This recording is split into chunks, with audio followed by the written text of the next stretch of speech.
I'm originally from Bosnia. When I was 16 years old, I lived through a genocide that left 250,000 people killed and millions displaced. To make a long story short, my family and I, along with 60,000 other civilians, were stuck in one part of town and surrounded by two armies. We had no food, no water, no electricity, no medicine, and no outside contact whatsoever. And we were bombed constantly. Every single day, about 10 to 15 people were killed or injured. One day, I was hanging out with 5 of my friends and a rocket-propelled grenade exploded about 6 feet from us. It killed all of my friends instantly, and I was severely injured. Without any medications, a couple days later, my leg had to be amputated. Without anesthesia. Without proper medical care, the only way to fight the raging infection in my body was to cut the flesh off daily. I only had this teddy bear for pain. After I was injured, my dad was injured, and his bed was in this makeshift hospital in the hallway, and they carried me to his bed, and they said, you know, I had 20 minutes to decide whether I would leave or not. And in that 20 minutes, we had like a family meeting. And my dad and my mom and I talked whether I should leave or not. And at this point, I knew I had to go. In order for me to survive, I had to leave. I was already seeing yellow, I had high fever, and I had stopped eating a little bit of soup that they used to bring. As we sat there, I told my dad, I said, I know that if I want to live, I have to go.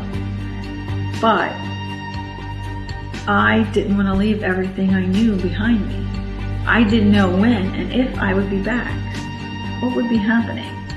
I didn't want to have my life without my family. I didn't want to live without them. Who cares? I would much rather die with my family than live somewhere in the world by myself. And that day my dad promised me, he said, I don't care where you are in the world, I will find you. I will find where you are, and we're going to be a family again.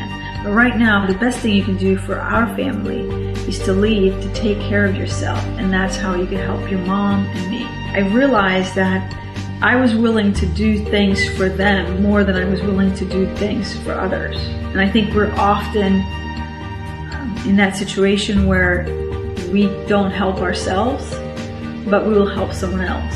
And that for me was something that helped me make that decision to leave. Having to face everything after, having over 100 surgeries and having your leg amputated and not knowing where you're going and dealing with everything that's new, leaving your heart and soul behind. I had this conversation with my dad about my injury and what would happen. He said, imagine this. He said, imagine when you go and you get a prosthetic leg and you learn how to walk again. Now you're walking. And then you come back home. And all of these people that know you, all of these people that saw you injured, all of these people that saw you on the brink of death, you come back and now they see you walking. But you know what you gotta do when you're walking? Just as you're walking up that street, I want you to start running. Because you know what? That's going to floor them. You're going to go from walking to running, and they're gonna be amazed at what you've done. And it was that vision that I carried with me the whole time, that I knew that when didn't matter how long it was going to take, it didn't matter what I had to do, but I knew I had to go back home so I could show all these people that not only that I survived, not only that I can walk down that same street again, but that I could start running. It took me 15 years to learn how to run.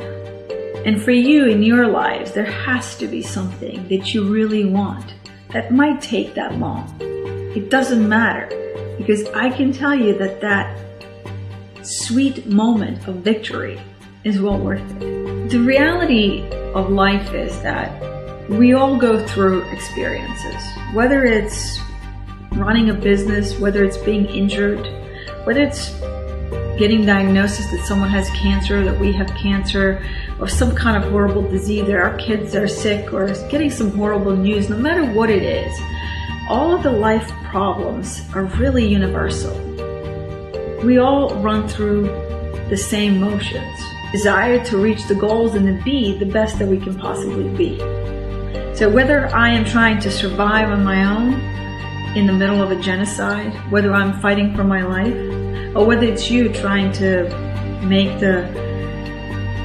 your business work with your employees, save your marriage, it all requires same tools for us to succeed.